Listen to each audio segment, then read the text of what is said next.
What is up guys, I hope everyone is doing well, and it's been a little over a year now since I've taken a look at a pre-built PC on the channel, but when MSI reached out and asked if I would like to check out their Aegis X3, it was an easy yes with the 1080 and 7700K on board.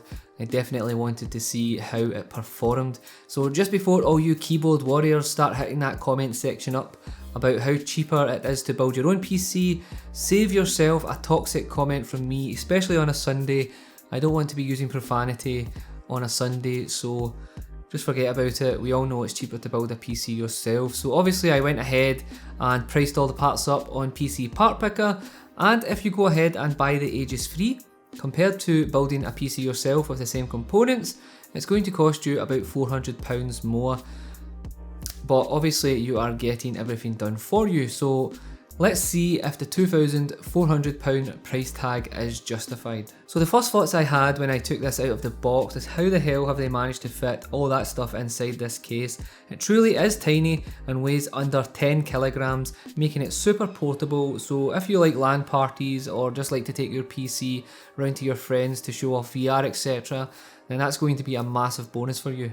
So of course, before I even turned this on, I wanted to take it apart and see how easy it was to upgrade this system, and to my complete surprise it was super easy to do, so there are no worries there at all. Literally all you need is a screwdriver and you are good to go. So let's talk specifications. The Aegis X3 features the MSI GTX 1080 Gaming X, which we know is a fabulous graphics card. We also have a mini Z270 board with an i7 7700K, which is being cooled by a custom MSI water cooler. We have 16GB of DDR4 RAM clocked at 2400MHz, two 256GB M.2 drives in RAID 0, and a 2TB mechanical drive, and last of all we have a 600W silver power supply. With the case open, it really gave me a good insight into how they managed to keep all the individual components cool, and this is done by creating separate channels for the airflow and obviously housing the PSU in a separate chamber. The CPU cooler puts the air out of the bottom while the graphics card expels out of the rear. It truly is a really nice setup and well thought out, and I will show you temps during the gaming performance tests. So when it comes to the design, of course this will be subjective, but I am definitely digging that aggressive look on the front, with the plastic body featuring a brushed metal look along with those carbon fibre inserts going down the centre. Both sides of the case do feature viewing windows and mesh, with the left hand side showing off the Gaming X graphics card. Overall, those aggressive angles and its mean stance make it a truly unique beast. Looking at the front again, on the left edge you will find 3 USB 3.1 ports, 2 of them being Type A and the other Type C, and the right hand edge hosts your audio ports for your microphone and headphones, along with the power button, and on the very bottom you will find an HDMI port, aka VR link, which will come in handy if that is your thing. Last of all, up top is that big red MSI logo, which is your OC Genie button, allowing easy one-click overclocking, and we also have a DVD player writer if anyone uses those. On each side of the case there are handy hangers for your gaming headsets, which is a nice touch, and it is nice to see them on both sides, giving the user an option. On the rear, the Gaming X features 3 DisplayPort 1.4s, 1 HDMI 2.0B and a dual link DVI. The rear I/O features all the usual, with a PS2 port, 2 USB 2.0, 6 USB 3.1s, an HDMI, Wi-Fi antenna and all of your usual audio ports. On the rear you will also find the HDMI in for the VR link on the front. One last thing to mention about the design is of course the lighting, which is actually RGB and can be controlled via MSI's Bundle Gaming Center software.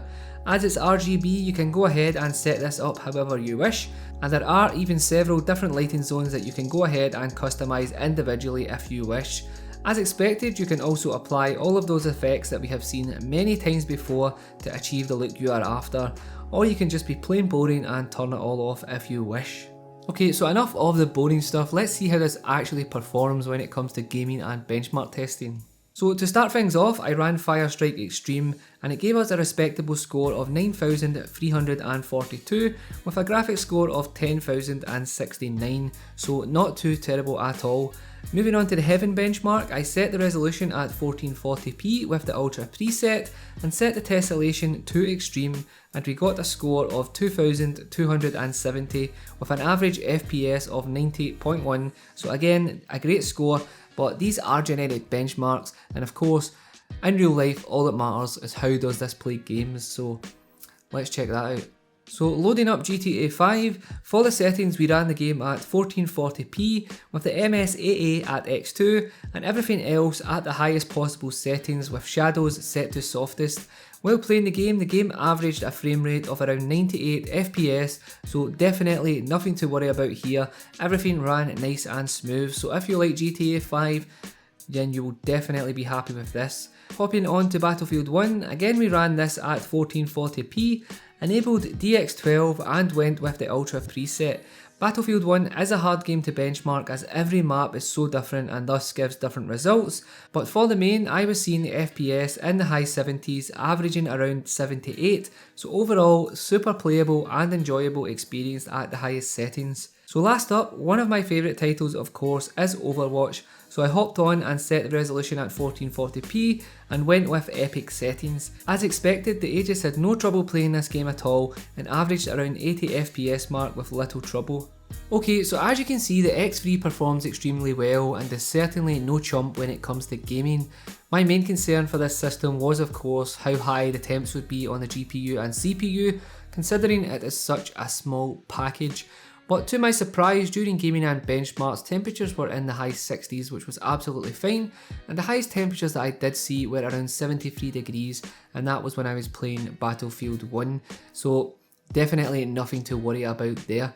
So that pretty much rounds up the review, guys. Let me know what you think of the X3 down below. It's certainly one nice piece of kit and perfect for anyone looking for a small compact system for VR or gaming that doesn't have the time or the knowledge to go ahead and build their own PC. As always guys, thank you so much for tuning in. If you have any questions, let me know down below and you know I will answer you. As always, stay safe, be kind to each other, and I will catch you on the next one. Peace.